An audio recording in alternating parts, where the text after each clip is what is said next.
Le témoignage est indissociable de la vie chrétienne. Ça n'est pas une option que Dieu nous donne. Actes chapitre 1er verset 8 nous dit « Vous recevrez une puissance et vous serez mes témoins ». Mais ça peut être compliqué d'entrer dans cette dynamique. Aujourd'hui, j'aimerais qu'on voit ensemble 6 astuces pour un témoignage efficace.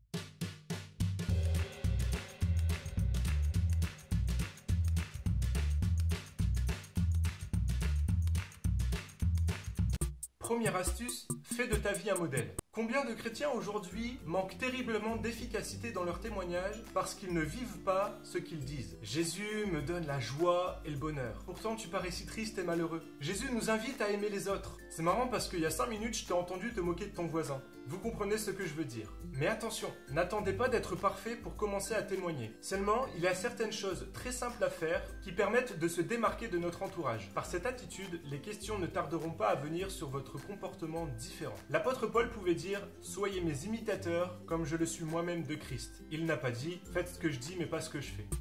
Astuce numéro 2, laisse-toi inspirer par le Saint-Esprit. Comme je l'ai dit en introduction, c'est à partir du moment où Dieu envoie la puissance du Saint-Esprit que nous pouvons devenir des témoins. Il est donc indispensable de se laisser conduire par le Saint-Esprit. Oui, mais moi je ne suis pas baptisé du Saint-Esprit, alors cherche-le.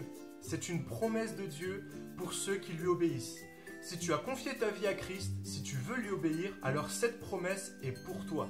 Quand Dieu dit, la chose arrive. Quand il ordonne, elle existe. Alors saisis-toi de cette promesse, sois rempli du Saint-Esprit au nom de Jésus et deviens un témoin. Le Saint-Esprit est celui qui nous inspire pour être les témoins de Dieu. Écoute-le, sois attentif à tes pensées. Combien de fois des chrétiens ont eu en pensée d'aller parler à leurs voisins ou à leurs collègues, mais ont mis de côté cette pensée pensant qu'elle venait d'eux? Faites confiance au Saint-Esprit et saisissez chaque occasion qu'il vous donne de témoigner. Astuce numéro 3, la puissance de la parole.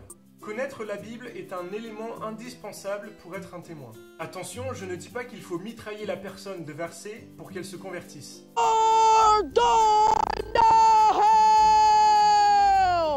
Mais un verset, un passage, une promesse appropriée est parfois bien plus efficace qu'un long discours. Fais confiance à la parole de Dieu pour toucher une âme, mais toi, connais ta Bible. Astuce numéro 4, écoute plus, parle moins. On a tendance à vouloir inonder la personne de toutes les vérités bibliques. Mais ce qui faisait la force de Jésus dans son ministère, c'est sa capacité à écouter plus que de parler. Vous verrez très souvent que Jésus ne parle pas beaucoup, mais écoute énormément. Puis, il prononcera une parole d'autorité qui touchera le cœur de son interlocuteur. Soyons comme Jésus. Écoutons plus, parlons moins, et laissons le Saint-Esprit nous inspirer une parole d'autorité qui viendra percuter le cœur de notre interlocuteur. Astuce 5, prie pour elle. La prière du juste a une grande efficacité. Quand vous témoignez, n'hésitez pas à proposer à la personne de prier pour elle. La Bible dit en Marc chapitre 16 verset 15 « Allez par tout le monde, prêchez la bonne nouvelle à toute la création. Voici les miracles qui accompagneront ceux qui auront cru. En mon nom, ils chasseront les démons. Ils imposeront les mains aux malades et les malades seront guéris. » Si une personne est malade, proposez-lui de prier pour elle pour que Dieu la guérisse. Dieu accompagne systématiquement le témoignage et la prédication de la parole de miracles et de guérison. Si la personne refuse que vous priez pour elle, n'insistez pas, mais priez intérieurement. La prière du juste a une grande efficacité. Astuce numéro 6, persévère. Témoigner, c'est pas facile. Une après-midi, alors qu'on témoignait dans la rue, je suis allé voir cette personne pour lui poser cette question. Est-ce que vous connaissez Dieu?